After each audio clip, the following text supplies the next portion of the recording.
آج ہم مولانا کی غزل پڑھیں گے جو انہوں نے اپنے شیخ شمس تبریز کے فراق میں لکھی تھی۔ وہ واقعہ تو سبھی کے علم میں ہے کہ وہ آئے اور ان کو بالکل بدل کر پھر واپس چلے گئے، اور اس کے بعد جو ہے مولانا تقریباً نیم دیوانگی میں رہے ان کی محبت کی وجہ سے۔ تو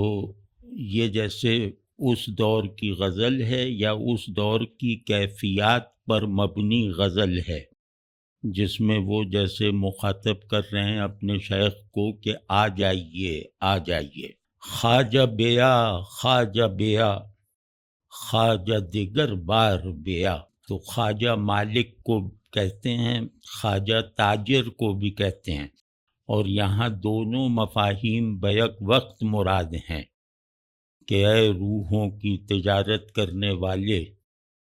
اے مراتب وجود کے سوداگر، اور خواجہ اے شیخ اے مرشد۔ تو خواجہ بیا خواجہ بیا، خواجہ دیگر بار بیا۔ اس میں غور کیجئے کہ یہ تکرار جو ہے یہی ظاہر کر رہی ہے اس شدت کو جس شدت میں مولانا نے یہ غزل لکھی ہے کہ اے خواجہ آ جا، اے مرشد آ جا، اے روحوں کی کفالت کرنے والے آ جا، دفع مدح دفع مدح، اے مہ عیار بیا۔ کہ اپنے سے دور مت کر، دفع دادن کا مطلب دور کرنا، کہ اپنے سے دور مت کر، اپنے سے دور مت رکھ، اے مہ عیار آ جا۔ تو اس میں جیسے اس کو نیریٹ کریں کہ اے مجھے مجھ سے چھین کر ایک نئے میں ڈھالنے والے، اے وہ کہ تجھے دیکھ کر تجھ سے نسبت حاصل کر کے میں نے میں ہونا سیکھا، ایسا میں ہونا جسے تیری طرح کا تو میسر ہے، یعنی وہ میں کمتر درجے کا ہے جس کا تو بڑا نہ ہو۔ تو ہونے کے منتہا پر ہے، اور تیرے ہونے نے میرے میں ہونے کا مرتبہ بھی بلند کر دیا، تو مجھے مجھ سے بہت زیادہ بلند کرنے کے بعد مجھے چھوڑ کر کیوں چلا گیا؟ تو آ جا، دوبارہ آ جا، اور دفع مدح دفع مدح، گو کہ تو جس منزل تو پر ہے، تو جس مرتبہ تو پر ہے، اس کے آگے اس وقت بھی میرا میں ہونا گویا پاتال کی طرح ہے،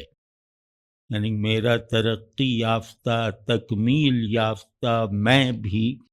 تیرے حاضر تو سے بہت ہی عدم مناسبت کے ساتھ کمتر اور حقیر ہے، لیکن تو نے بہرحال اپنے تو ہونے کی جھلک دکھا کر میرے میں ہونے کو گویا ایک دل اور ایک متلاشی آنکھ میں بدل دیا، تو اب اپنے آپ کو نہ چھپا، اب آ جا۔ مہ عیار یہ دیوانگی اور محبت کی شدت جیسے جمع ہے اس بظاہر مطلب بے تکلفانہ لفظ ترکیب میں۔ مہ عیار وہ کہ جو ظاہر ہوتا ہے اور چھپ جاتا ہے، جیسے ہی احساس ہوتا ہے دیکھنے والے کو کہ ہاں میں اس کا دیدار کر رہا ہوں، عین اس احساس میں وہ پھر غائب ہو جاتا ہے، اور جب مایوسی ہو جاتی ہے کہ بھئی وہ تو غائب ہو گیا،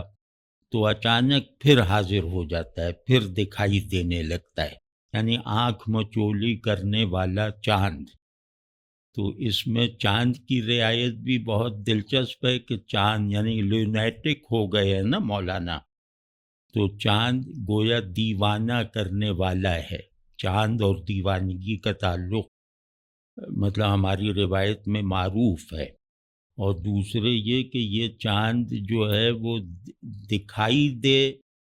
تو بھی دیوانہ کر دیتا ہے دیکھنے والے کو، اور جب چھپتا ہے تو بھی پاگل بنا دیتا ہے نہ دیکھنے والے کو۔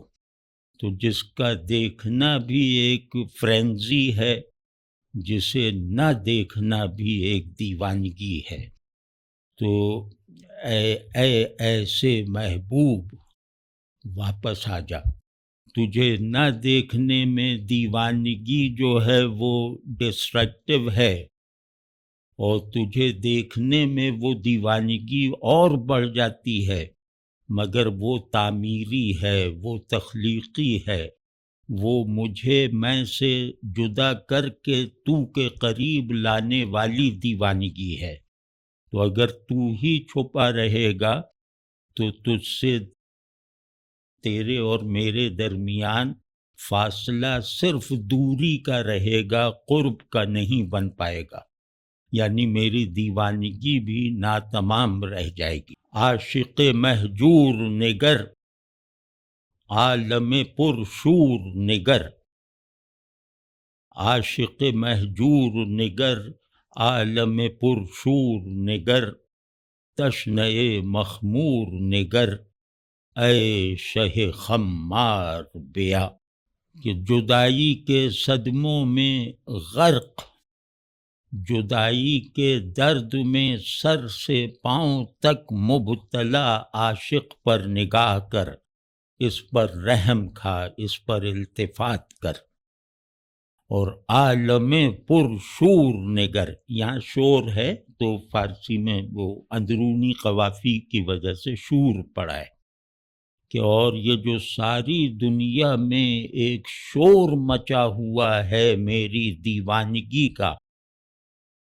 اپنے دیوانے کی جدائی کے پر ترس کھا،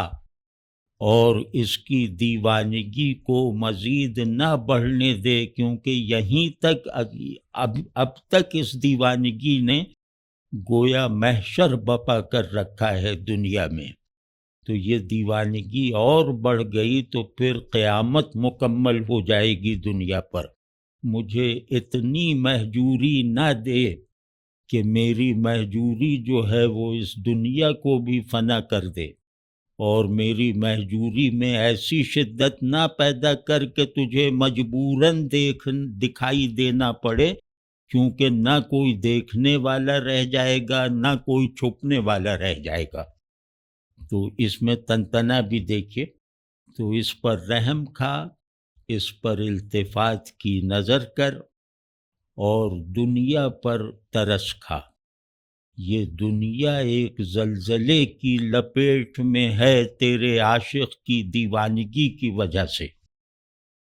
تو تشنئے مخمور نگر، یہ بہت خوبصورت ترکیب ہے، یہ میں نے پہلے نہیں پڑھی۔ تشنئے مخمور، مخمور کا ایک مطلب ہوتا ہے کہ نشے میں چور، اور دوسرا مطلب ہوتا ہے کہ جس کا نشہ ٹوٹ رہا ہو، یعنی جس پر خمار طاری ہو، اس کا نشہ ٹوٹ رہا ہو۔ تو اب ان دونوں کو ملا کے بھی، جیسے ان دونوں کو ملا کے دیکھیں متضاد مفاہیم کو، کہ نشے میں چور ہے، اس لیے چور ہے کہ اصلی نشہ جو ہے وہ اس سے چھین لیا گیا ہے، اور دوسرا یہ کہ اس کا نشہ ٹوٹ گیا ہے،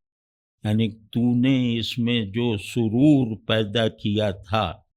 تو نے اس کی روح کو جتنے بڑے نشاتیہ اور بے خودی کے احوال سے متعارف کروایا تھا، وہ جو ہے وہ تمام چیزیں تیرے جانے سے جو ہیں وہ معطل ہو گئی ہیں۔ اب اس نشے کا اتار ہے، اب یہ عاشق جو تجھے دیکھ کر سرور کے اور جذب کے آخری درجوں تک پہنچا تھا، ان آخری درجوں پر پہنچنے کے بعد اب یہ نشہ ٹوٹنے کی وجہ سے، تیرے چھپ جانے کی وجہ سے نیچے گرتا آ رہا ہے۔ تو نے اس کو میں ہونے سے دستبردار کروا دینے والا جو نشہ اور سرور عطا فرمایا تھا، وہ نشہ اب ٹوٹ رہا ہے، اور یہ دوبارہ اس گرے پڑے اور ٹوٹے پھوٹے میں نہ جا پڑے، تو رحم فرما، اور اس کی پیاس یعنی تشنہ مخمور، اس کا سب سے بڑا نشہ ٹوٹ رہا ہے، اور یہ دوبارہ اس نشے کی پیاس میں اس شراب کے لیے پیاسا ہے جو اسے تیرے حضور میں اور اپنے غیاب میں رہنے کا مشترکہ تجربہ فراہم کرتا ہے۔ تو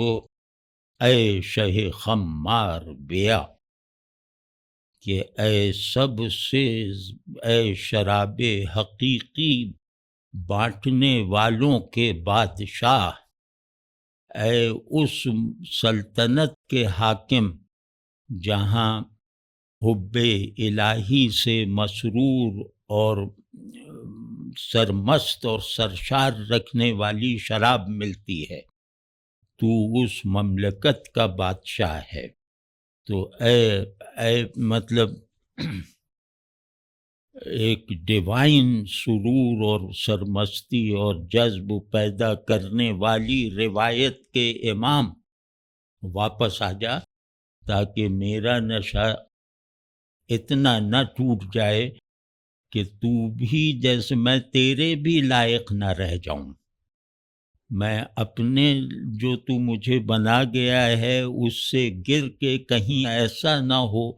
کہ اب تیرے لائق بھی نہ رہ جاؤں۔ اور شہ خمار میں ایک اور زور ہے کہ جو اپنے ارادے سے جو ہے وہ مستی جس کے ارادے سے منتقل ہو، جو اپنے قوت و تصرف سے دوسرے کو سرمست کر دے، یعنی دوسرے کو اللہ کے قرب اور اللہ کی محبت کے وہ احوال چکھا دے، بلکہ ان میں جیسے بھر دے جس کے وہ کسی بھی طرح لائق اور اہل نہیں تھے۔ تو اے گرے پڑوں کو اللہ سے محبت کا تجربہ کروا دینے والے، اے اپنے ہاتھ میں اللہ کی طرف جانے کے لیے جو سرمستی چاہیے، اے اپنے ہاتھ میں اس سرمستی کی لگام رکھنے والے، واپس آ جا۔ پائے توئی دست توئی، ہستیے ہر ہست توئی، پائے توئی دست توئی، ہستیے ہر ہست توئی، بلبل سرمست توئی، جانب گلزار بیا۔ یہ بہت معنی کے اعتبار سے بہت ہی بڑے حقائق کا جیسے ظرف ہے یہ شعر۔ تو اگر سمجھنے کی نیت سے دیکھیں تو بھی سانس اکھڑ جائے گی، اور اگر اسے محسوس کرنے کی کوشش کریں تو ہمارا پورا جو حسی در و بست اور احساسات میں جو برداشت کی حد ہے وہ بھی ٹوٹ جائے گی۔ تو یہ دستیاب احساسات سے کہیں بڑے احساس کا طالب ہے، اور یہ دستیاب عقل اور شعور سے کہیں زیادہ بلند تعقل اور عرفان کا خواستگار ہے، مطالبہ کرتا ہے یہ شعر۔ اور ایسے اشعار ہمیں ہماری اوقات یاد دلا دیتے ہیں کہ تم کیا، تمہارا زمانہ کیا، تمہارا عاقل کیا، تمہارا دیوانہ کیا، تمہارا وجود کیا، تمہارا شعور کیا، تم سب خالی برتنوں کی طرح ہو، بس تمہارا کام اتنا رہ گیا ہے کہ اپنے برتنوں کو پالش کرتے رہتے ہو، ان پہ نقش و نگار بناتے رہتے ہو، اندر سے سب خالی ہو۔ تو یہ اس طرح کے شعر جیسے ہمیں بہت زیادہ وہ جیسے حقارت سے مخاطب کرتے ہیں۔ اب دیکھیے کیا ہے کہ شیخ ہے جس نے اللہ سے تعلق کا شعور اور حال دونوں سکھا دیا، ایک علامہ کو، ایک بہت بڑے آدمی کو۔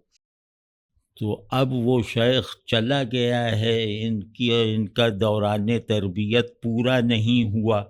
یا ان کی ہمت اور ان کی طلب اتنی زیادہ ہے کہ اس کے سارا مٹکا خالی کر کے جانے کے بعد بھی یہ پیاسے رہ گئے ہیں، کیونکہ مقصود اللہ ہے۔ جیسے میں نے پہلے عرض کیا کہ مولانا کا ہر محبوب ایک ذریعہ ہے اللہ کو محبوب بنوانے کا۔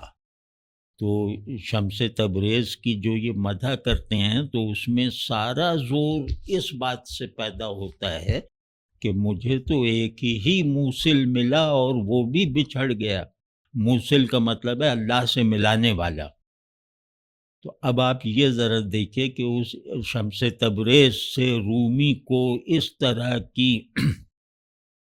جو دیوانگی رکھنے والی محبت اس لیے ہے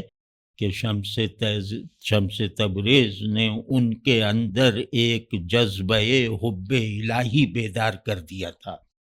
اور وہ جذبہ اس آدمی میں بیدار کیا جو اللہ سے تعلق کے سارے احکام اور حقائق وغیرہ سے کتابوں کی وجہ سے بہت زیادہ اپنے زمانے میں سب سے زیادہ واقف تھا، اس کو چکھا دیا، یعنی اس کے جاننے کو مشاہدہ بنا دیا، اس کے علم کو تجربے میں ڈھال دیا، اور اس تجربے کی نوعیت ایسی تھی کہ یہ علم 2% کا بھی نہیں رہ گیا خود اس علامہ کی نظر میں۔ تو اب وہ کہہ رہے ہیں تو پائے توئی دست توئی، میرا تو پاؤں بھی تو، میرا ہاتھ بھی تو، ہستیے ہر ہست توئی، جو کچھ ہے وہ سب جو ہے اس کی میرے پاس، اب جو کچھ ہے اس سب کی روح تو ہے، یعنی میں ہی نہیں، میں بھی تو سے بنا ہوں، میرے پاس میرا علم، بچے، دولت، دنیا، جو کچھ بھی ہستی کے عنوان کے لائق جو شے بھی ہے، اس کے ہونے کا دار و مدار تجھ پر ہے، یعنی میرے لیے ہر چیز معدوم ہو جائے گی اگر تو نہ آیا۔ تو اب یہ جیسے ان کی محبوبیت بتائی شیخ کی اپنے، یعنی ایک عاشق دیوانہ اپنے شیخ سے اظہار محبت کر رہا ہے اور بیان فراق کر رہا ہے درخواست وصال کے ساتھ، تو اس سے بڑھ کے کیا ہو سکتا ہے؟ اب صرف یہ نہیں کہ یہ تو میری منزل نہیں ہے، تو میری روح کا شہسوار ہے، منزل کچھ اور ہے، منزل اللہ ہے۔ اب اس کو دوسرے مصرے میں بالکل واضح کر دیا، اگر ذوق اچھا ہو اور اصطلاحات کا علم ہو تو ایک دم جیسے یہ 2 مصرے، پہلے میں محبوب، دوسرے میں عاشق، تو کہہ رہے ہیں کہ تو محبوب اس لیے ہے، اتنا بڑا محبوب اس لیے ہے کہ تو اللہ کا سب سے بڑا عاشق ہے جسے میں نے دیکھا، میں نے جتنے عاشقان الہی کو دیکھا ہے ان میں سب سے بڑا عاشق، سب سے صاحب حال عاشق تجھے پایا۔ وہ کیا کہ بلبل سر مست توئی، کہ بالکل بے خود بلبل، اپنے محبوب کے حضور سے بالکل نشے میں چور بلبل، بلبل عاشق کا استعارہ ہے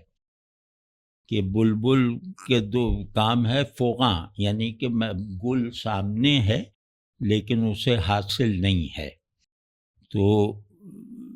تو وہ زیادہ تر حالت فغاں میں رہتی ہے کہ یہ کیسی نارسائی میری تقدیر میں لکھ دی گئی ہے کہ میرا محبوب سامنے ہے اور مجھ پر فراق مسلط ہے۔ تو بلبل سرمست کہہ کے کہہ رہے ہیں کہ تو عام بلبل تھوڑی ہے، تو گل کا عاشق تھوڑی ہے، تو دنیاوی محبوبوں کا عاشق تھوڑی ہے، جن کو محبوب بھی ایسا ملتا ہے جو ترساتا ہے، اور ترسانے کی وجہ سے ان کی سطح کو، محبت کی سطح کو پست کر دیتا ہے، ان کے دل پہ زنگ لگا دیتا ہے، اور وہ روتے پیٹتے ہی رہتے ہیں۔ تو وہ بلبل ہے جو محبوب کے حضور اس میں شرابور ہے، تو محبوب کے قرب سے جیسے سند یافتہ ہے، تو نے اپنا عاشق ہونا فنا کر دیا ہے اپنے محبوب کی رضا کے آگے۔ تو اے بلبل سرمست، اے عاشق مقرب، اے محبوب حق، جانب گلزار پہ آ، گلزار کی طرف واپس آ جا۔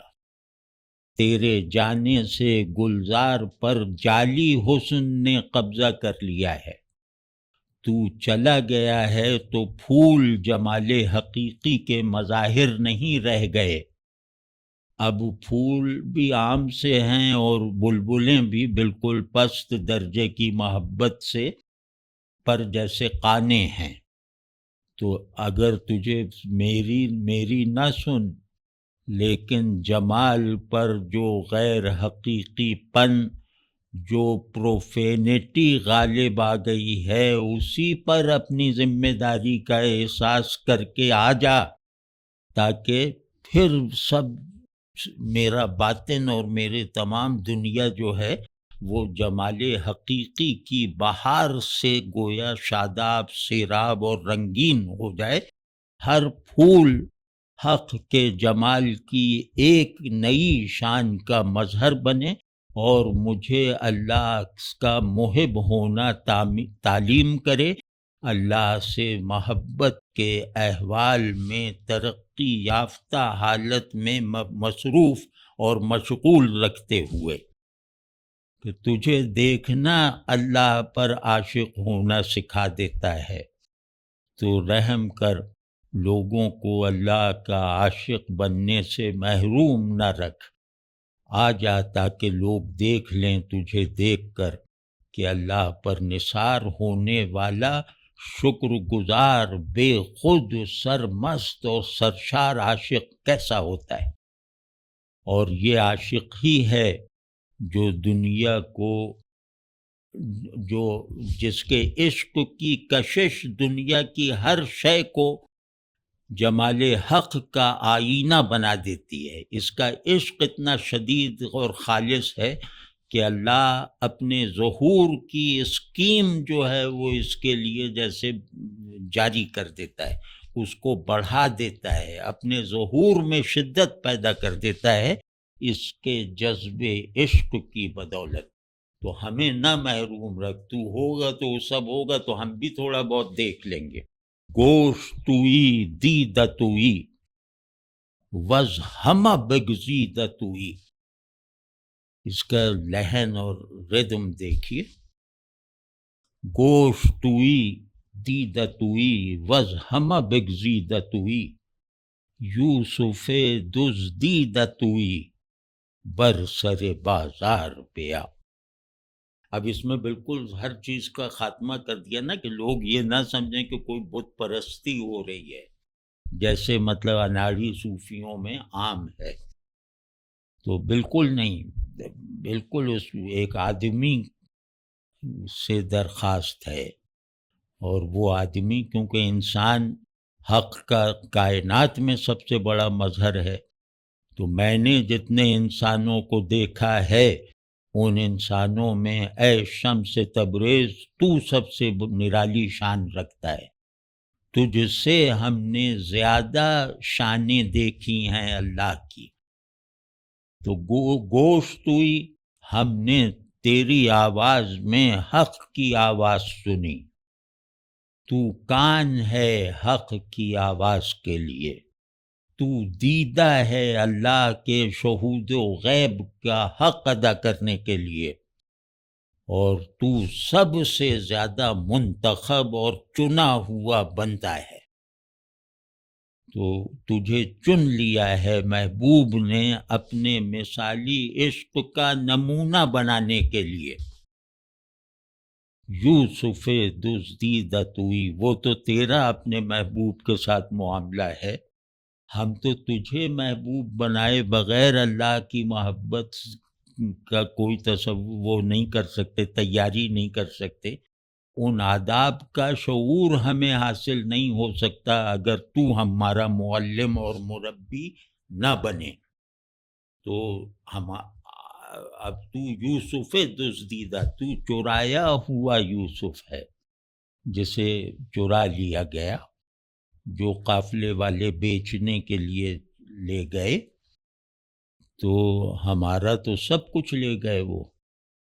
تو برسر بازار پیا۔ اب تو چھپا نہ رکھ ان لوگوں میں، تو چھپا نہ رہ ان لوگوں میں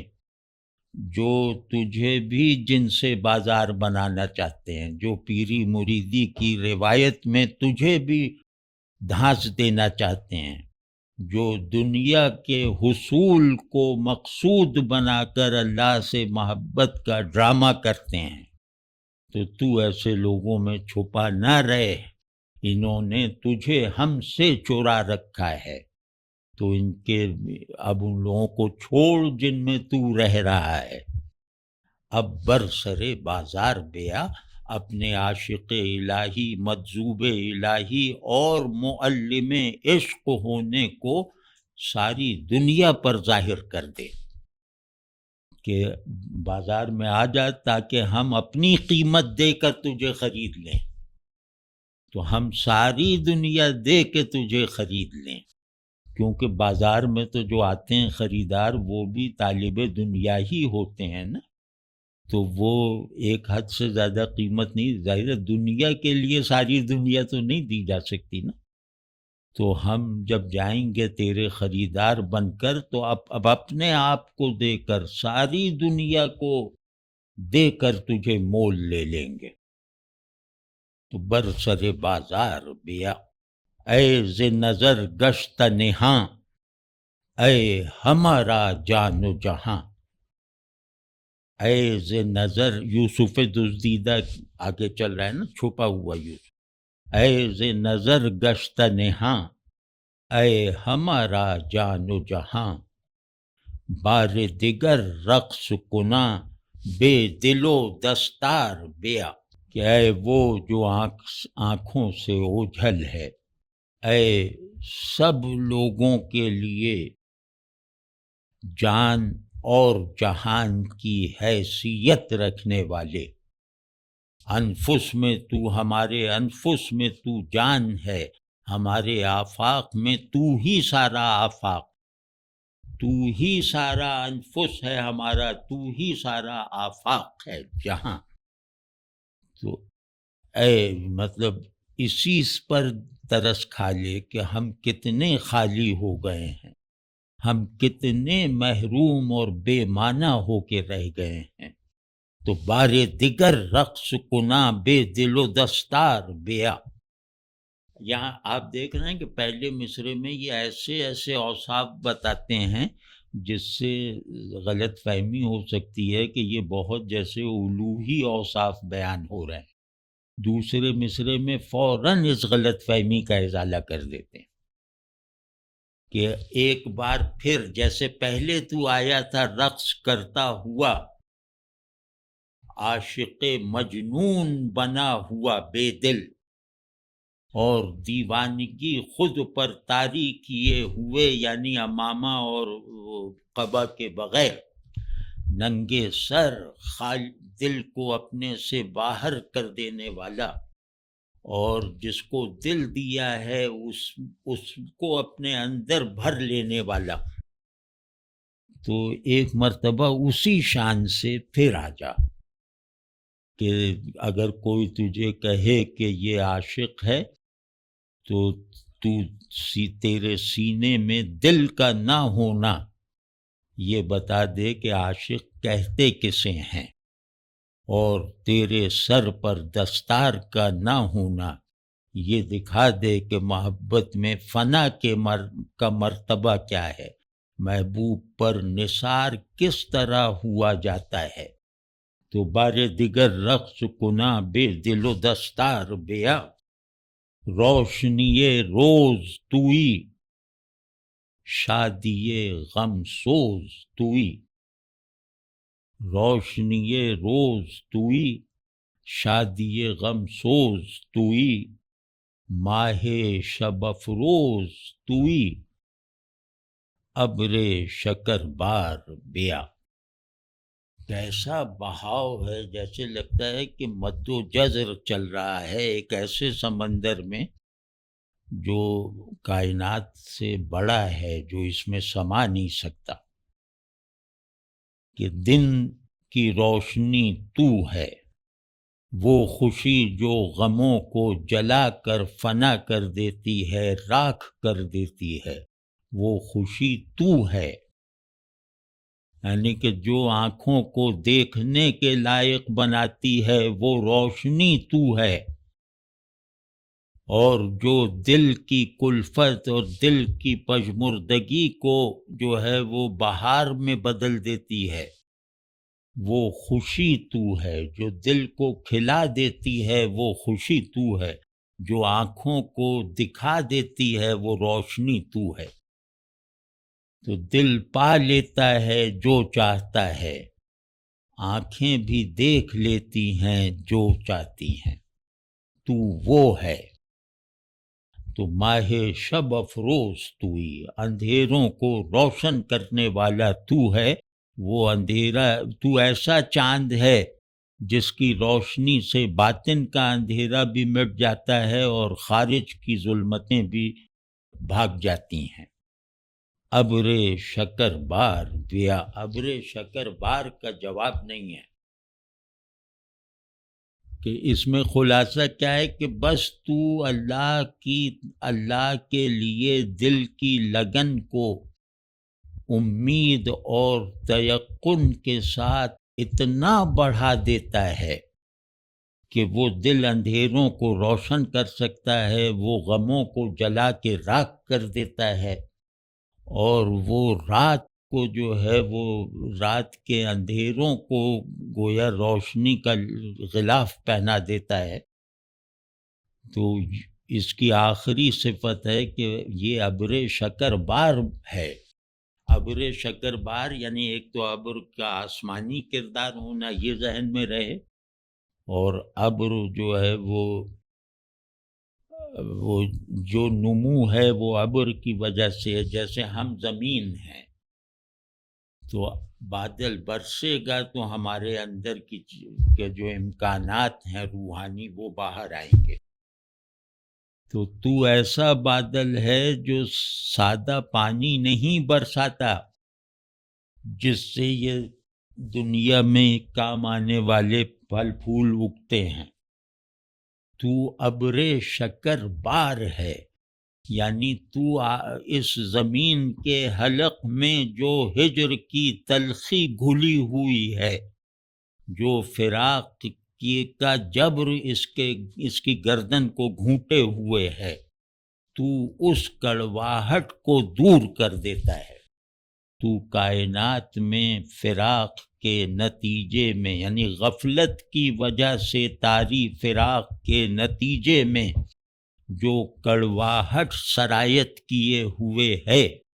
تو آ کر اس کڑواہٹ میں کو مٹھاس سے بدل دیتا ہے، تو غفلت کو حضوری میں بدل دیتا ہے، تو خلا کو بھر دیتا ہے ایک ایسے وجود سے جو غیب میں ہوتے ہوئے تمام ظہور کو معنی دیتا ہے، تمام ظہور سے ظاہر ہے اور کل غیب میں مخفی ہے، تو اس سے ملا دینے والا ہے، تو اس سے مناسبت پیدا کر دینے والا ہے۔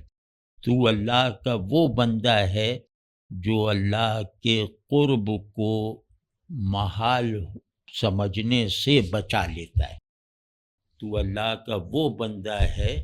جس کے ذریعے سے اللہ اپنے سچے عاشقوں کو پر امید رکھتا ہے۔ اے علم عالم نو، پیش تو ہر عقل گرو، یہ بہت استادانہ غزل بھی ہے، یہ جو اندرونی قوافی ہیں نا،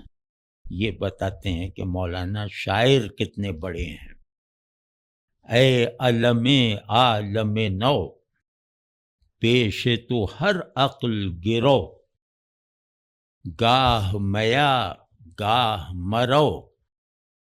خیز بیک بار بیا، کہ تو نئے جہان کا علم ہے، نشان ہے، تو نئی مملکت کا جھنڈا ہے، تو آخرت کے برج پر لہراتا ہوا خدائی پرچم ہے، تو اس دنیا کے باسی پن اور پرانے پن کو رفع کر کے اس کی تجدید کر دینے والا، حق کی بنیاد پر، جمال کی بنیاد پر اس کی تجدید کر دینے والا نشان ہے۔ تو تیرے سامنے ہر عقل گروی ہے، رہن رکھی ہوئی ہے، یعنی وہ تیرے بازار کی کوئی بھی چیز نہیں خرید سکتی عقل تیرے پاس گروی رکھی ہوئی ہے۔ مطلب یہ کتنا خوبصورت ہے، حق سے تعلق احساس میں ڈھل جاتا ہے، عقل کی گرفت میں نہیں آتا۔ یہ مطلب وہ شان رحمت کی بتائی ہے۔ تو ہر عقل تجھے دیکھ کر حیران ہے،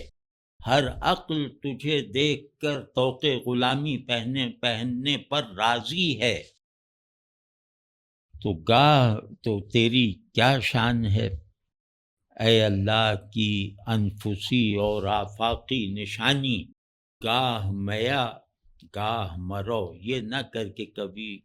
کبھی نہیں آیا، نہیں، گاہ میا گاہ مرو، کبھی نہیں نہ آ، یعنی کبھی کبھی نہ آ اور کبھی کبھی نہ جا، یہ نہ کرب کہ ایک آ گیا پھر چلا گیا، یہ آنا جانا تیرا ہم نہیں جھیل سکتے، ہم نہیں برداشت کر سکتے، کیونکہ تیرا آنا جانا ہمارے لیے ہے، کیونکہ تو خود بھی اللہ کا بندہ ہے نا۔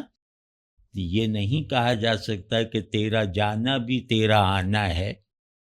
تو ہم تو تجھے دیکھنے کے عادی اور مشتاق ہیں نا، کہ تو نظر آئے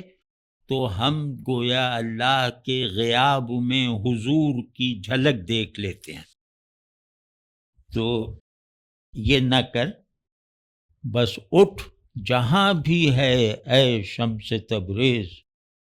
اے آیت اللہ، جہاں بھی ہے بس کھڑا ہو جا، یعنی ان بونوں میں بیٹھا نہ رہے، ان کے قد کے برابر خود کو نہ کر، بس کھڑا ہو جا اپنے مرتبے کے ساتھ، اپنی شان کے موافق، اور بس یہاں چلا اور کبھی نہ جانے کے لیے آ جا۔ اے دل آغوش بخوں،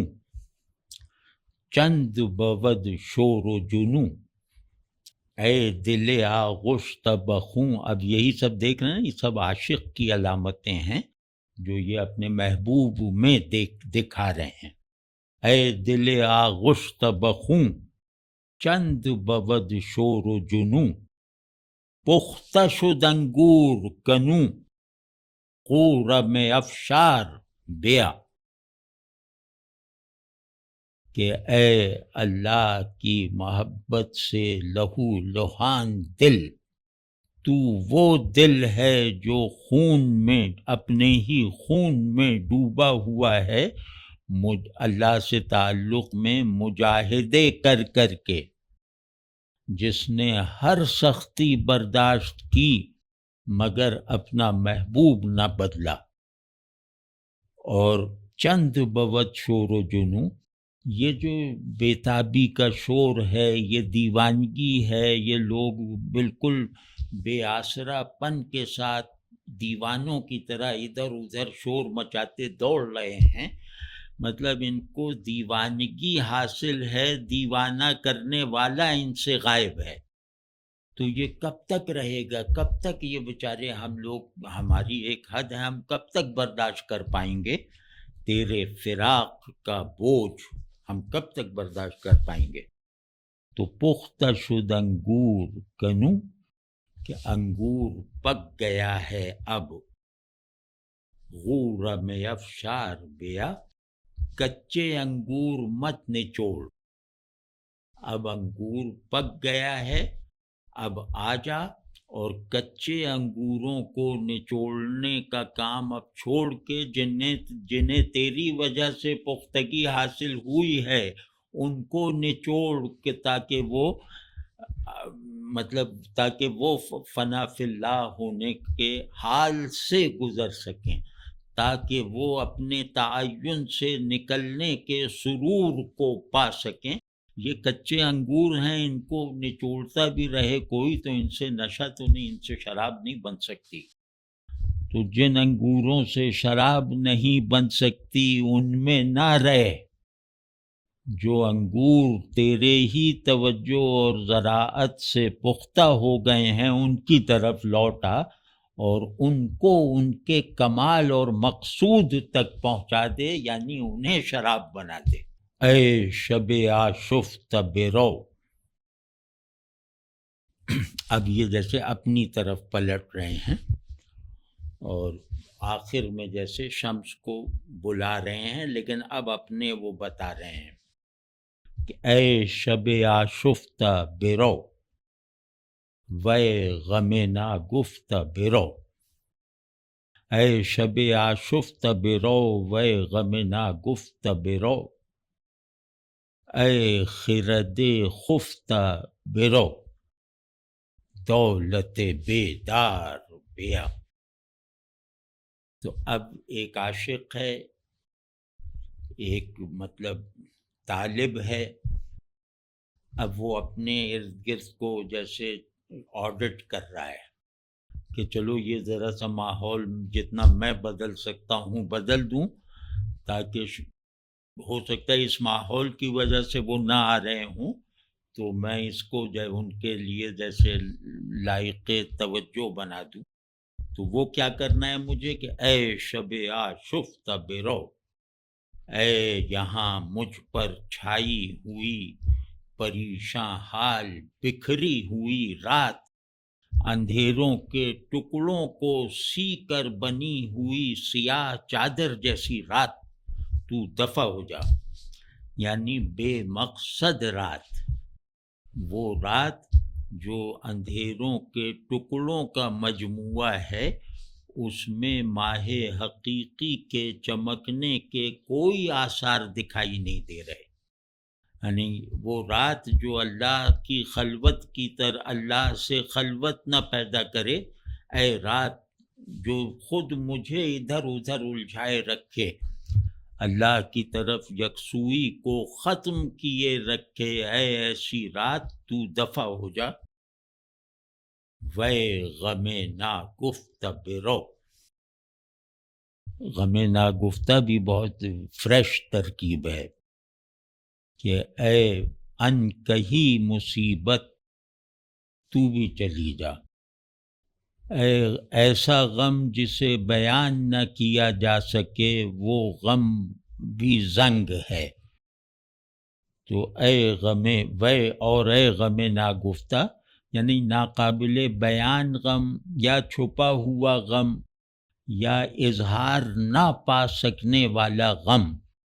وہ مجھ سے الگ ہو جائے۔ میں سب کو الگ کر رہا ہوں، اپنے آپ سے، اپنے باہر بھی، اپنے اندر بھی، یہ دونوں چیزیں میرے اندر اور میرے باہر مشترک ہیں۔ اے خرد خفتہ برو، اب اس کو جیسے ہم اس طرح کرتے ہیں کہ اے شب آشفت برو، اے غفلت رخصت ہو جا، وے غم ناگفتہ برو، اے دل کی بے حسی دفع ہو جا، اے خرد خفتہ برو، اے سوئی ہوئی عقل تو بھی رخصت ہو جا۔ اب یہ سب کر دیا کہ دل کو صاف کر دیا، آنکھوں کو اجال دیا، اندھیرا دور کر دیا، اور دنیا کے لگے ہوئے سارے روگ جو اس کی محبت سے پیدا ہوتے ہیں ان کو دل سے نکال دیا، اور عقل جو بالکل معوف ہو چکی تھی دنیا کو اپنا ہدف بنا کر، جو خود بھی سوئی ہوئی تھی اور مجھے بھی سلا رکھا تھا، اس کو بھی جیسے میں نے اپنے جیسے جلا وطن کر دیا۔ اب یہ ماحول تیار ہے، اے جاگتی فضیلت، اے جاگتی خوش قسمتی، اے اللہ کی ہمیشہ رہنے والی نعمت، اب آ جا۔ دولت بیدار عام ترکیب ہے فارسی میں، دولت خوش قسمتی کو بھی کہتے ہیں، فضیلت کو بھی کہتے ہیں، اور مرتبے کو بھی کہتے ہیں، اور نعمت اور رحمت کو بھی کہتے ہیں، اور اللہ کی طرف سے دی جانے والی کسی بہت بڑی بشارت کو بھی کہتے ہیں۔ تو دولت بیدار ہے، تو ہمارے لیے اللہ کی کبھی نہ ختم ہونے والی رحمت کا وسیلہ ہے۔ تو اے دولت بیدار آ جا، اب ماحول کچھ نہ کچھ تیری آمد کے لائق بنا لیا ہے۔ اس میں ظاہر ہے بہت کمی رہ گئی ہوگی، وہ تیرے آنے سے پوری ہو سکتی ہے، ہماری کوششوں سے نہیں۔ اے دل آوارہ بیا وے جگرے پارہ بیا، اب یہ پھر انہیں عاشق بنا رہے ہیں، دیکھیے کیسے۔ اے دل آوارہ بیا وے جگرے پارہ بیا، در ور رہے در بست بود از رہے دیوار بیا، ور رہے در بست بود از رہے دیوار بیا۔ یہ دیکھیں آدمیوں کے درمیان اللہ کی وجہ سے جو محبت ہو جائے، یعنی ایک عاشق ہے اللہ سے عشق کا تقاضا سمجھتے ہوئے، دوسرا محبوب ہے لوگوں کو اللہ کا عاشق بنانا سکھاتے ہوئے، تو وہ دیکھیے وہ کیسے اس کو یہ کر رہے ہیں۔ یہ بالکل ٹھیٹ لفظ جو عام یعنی کہ عام فرہنگ عشق میں استعمال ہوتا ہے، جو عام عاشقوں کے لیے استعمال ہوتے ہیں، وہ اوصاف ان سے منسوب کر رہے ہیں۔ دیکھیے اور اس میں دیکھا نا یہ معاہد ہوتا ہے، مطلب جب ہو سکتا ہے اس غلبے میں خود انہیں احساس ہوا ہو تو ایک دم یہ واپس پلٹے اور ان کو اللہ کا ایک بے چارہ عاشق بنا کر دکھا رہے ہیں، یعنی ان کے نہ ہونے کے دکھ کو اور بڑھا رہے ہیں اپنے لیے۔ اے دل آوارہ بیا وے جگرے پارہ بیا، ور رہے در بست بود از رہے دیوار بیا۔ کتنا انسانیت ہے اس میں، کتنی عاجزی ہے، ایسی عاجزی جو مطلوب اور محبوب کو بھی عاجزی پر باکمال ہونا دکھا رہا ہے کہ میرا محبوب اس عاجزی میں ہم سے بہت آگے ہے۔ کہ اے ادھر ادھر گھومتے پھرتے دل، اے محبوب کی دوری اور اس کے غیاب کو بہلانے کی ادھر ادھر کوشش کرتے ہوئے ناکام دل، نامراد دل، آ جا وے جگرے پارہ بیا، اور محبوب کے فراق سے ٹکڑے ٹکڑے ہو جانے والے جگر اور اس کی اطاعت میں مجاہدوں کی کثرت کی وجہ سے جگر چھلنی کر لینے والے بندے، آ جا۔ اور اگر دروازہ بند ملے، یعنی ایسا نہ ہو کہ ہم تو بلا رہے ہیں تو آ بھی جائے اور ہماری غفلت کی وجہ سے دروازے کا راستہ بند ملے یا دروازہ ہی بند ملے، تو پرواہ نہ کر، ہمارا گھر ہے، ہم ہی تو بلا رہے ہیں، تو دروازہ اگر بند ملے تو دیوار ٹاپ کر آ جا۔ اب یہ کتنا نیچرل ہے اور کتنا سچا ہے کہ آدمی ان سے کہہ رہا ہے جن سے یہ سب اوصاف نصیب ہوئے ہیں اسے، وہ کہہ رہا ہے کہ اب مجبوری اور بےتابی یہاں تک بڑھ گئی ہے کہ یہ بھی کہنے پہ مجبور ہوں کہ دروازہ بند ملے تو دیوار ٹاپ کے آ جا، بس کسی بھی طرح ہمیں موجودہ گراوٹوں سے نکال دے۔ اے اب ایک دم بلند کیا، اے نفس نوح بیا، وے ہوس روح بیا۔ میں نہیں سمجھتا کہ اتنے بڑے القاب کو کہیں اور ملیں گے، اور یہ بالکل نئی ترکیبیں ہیں۔ اے نفس نوح بیا، وے ہوس روح بیا، مرہم مجروح بیا، صحت بیمار بیا۔ وہی جو ان کا اسٹائل ہے نا کہ اوپر بہت بڑے وہ مناقب بیان کر کے پھر بہت امپیریکل افادیت دکھاتے ہیں، یعنی اپنی طرف جب توجہ کرتے ہیں تو بیماری اور مرہم اور دوا کا تصور آتا ہے، اور ان کو ان کی شان کے مطابق دیکھتے ہیں تو وہ نفس نوح ہیں، وہ ہوس روح ہیں۔ کتنی خوبصورت ترکیبیں ہیں یہ کہ اے نفس نوح بیا۔ نفس نوح مطلب اٹکل سے بتا سکتے ہیں، وہ ایک تو یہ کہ نوح کی آواز، نوح کی دو آوازیں کائناتی نتائج کا سبب بنی ہیں۔ نفس آواز کو بھی کہتے ہیں۔ ایک تو یہ کہ یہ ظالموں کو تباہ و برباد کرتے، تو طوفان آ گیا، اور ایک وہ آواز کہ آ جاؤ میری کشتی میں آ جاؤ، اور بیٹا بھاگتا پھر رہا ہے، تو وہ نفس، وہ دوسری آواز ہے کہ وہ فنا کے لیے نوح نے مطالبہ کیا، اللہ نے لوگوں کو فنا کر دیا۔ بقا کے لیے نوح نے دعوت دی، جو اس دعوت کو قبول کرنے والا بقا پا گیا، انسنا کرنے والا خواہ وہ بیٹا ہی کیوں نہ تھا وہ فنا ہو گیا۔ تو یہ جیسے فرقانی رول ہے کہ اے حق کی آواز جس کے منہ سے نکلتی ہے وہ، اور اے خلق کو حق کے دامن راہ عافیت میں رکھنے کا بلاوا دینے والی پکار، یہ دونوں آوازیں تجھ پر اے جانشین نوح تجھے ودیت ہوئی ہیں۔ اور نفس کا دوسرا مطلب ہوتا ہے زندگی،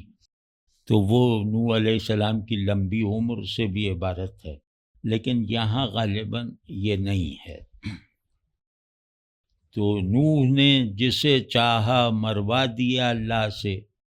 جسے چاہا اللہ سے اس کے لیے فرمان بقا لے لیا۔ یہ جو ہے نا اس اتھارٹی کو دیکھ، بے ہوس روح بیا، یہ بہت وہ ہے کہ نوح نے آفاقی انقلاب برپا کیا، کائناتی انقلاب۔ ہوس روح کیا ہے؟ وہ یہ کہ روح کی بھی ایک دنیا ہے۔ نوح نے جسم کی دنیا کو فنا و بقا کی کسوٹی پہ پرکھ کر الہی فیصلہ کروا لیا اپنے مطالبے کے مطابق، لیکن جو اندر کی دنیا ہے، جو روح کی دنیا ہے، اس کو بھی ایک بےتاب رکھنے والی پیاس لگی ہوئی ہے، اس کی بھی ایک بہت بڑی لگن ہے۔ تو وہ لگن تو ہے، روح کی بے قابو کر دینے والی پیاس ہے، تو نوح کی الہی فیصلہ کروانے والی آواز ہے، تو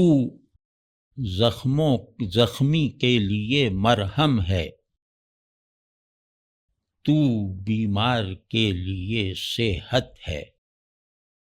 تو اے نفس نوح کہ جس اے آفاقی انقلاب لا سکنے والی شخصیت،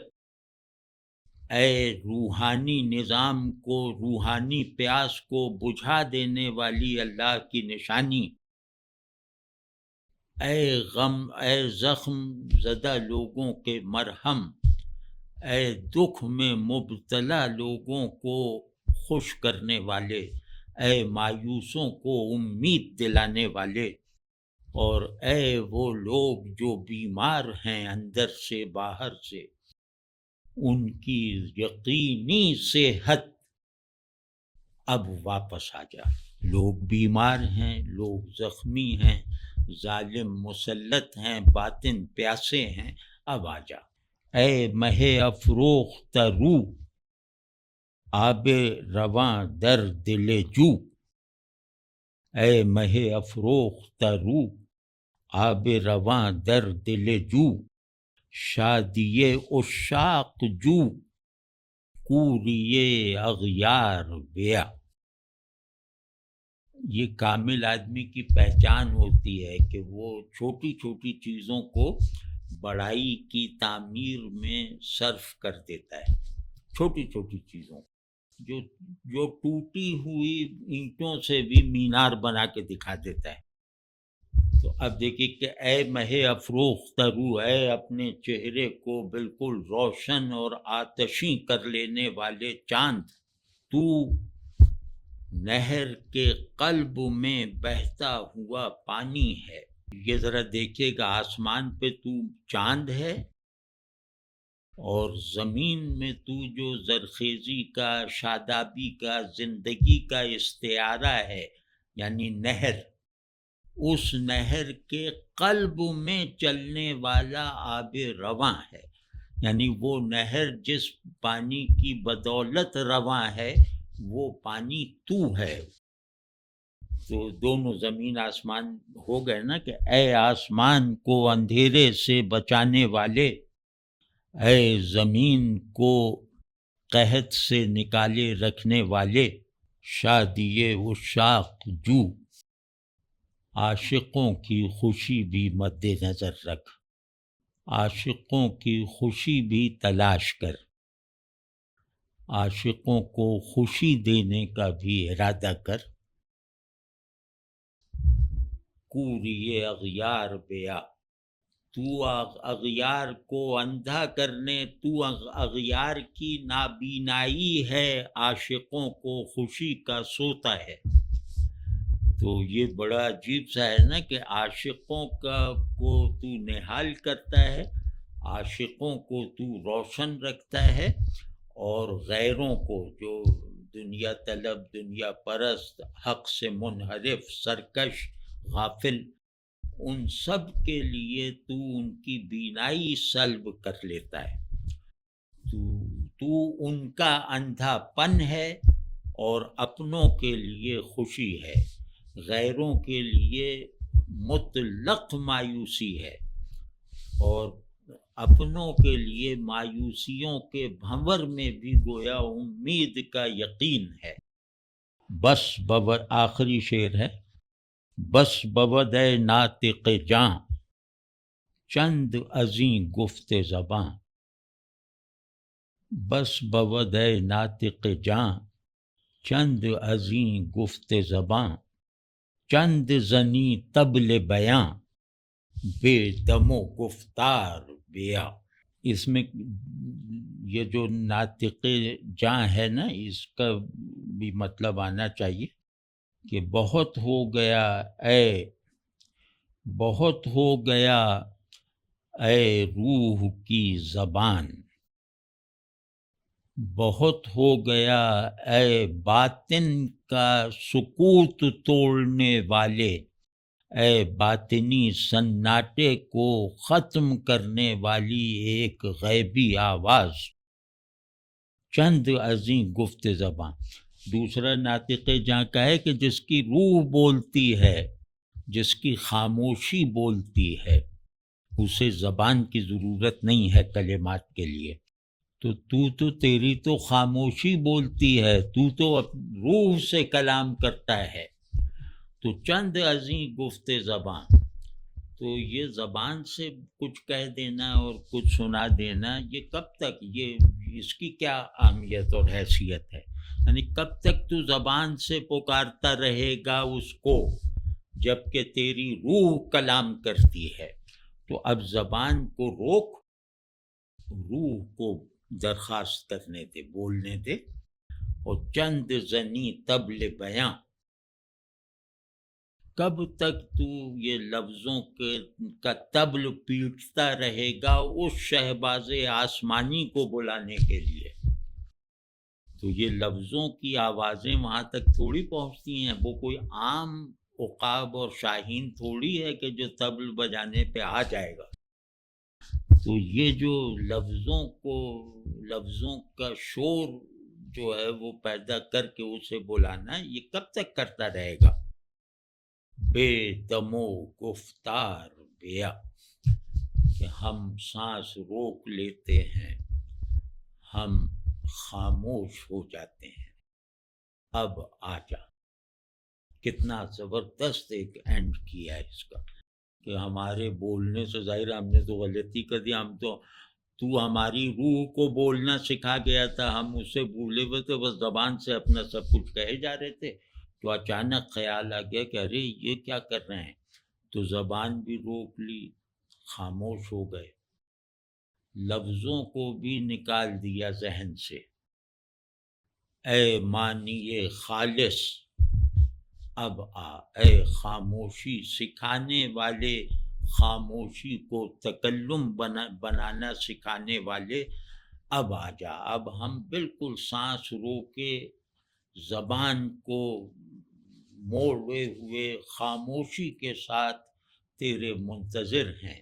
ہمارا یہ والا درجہ انتظار اور ہماری اس پکار کو جو تو ہی سکھا گیا تھا، سن اور آ جا۔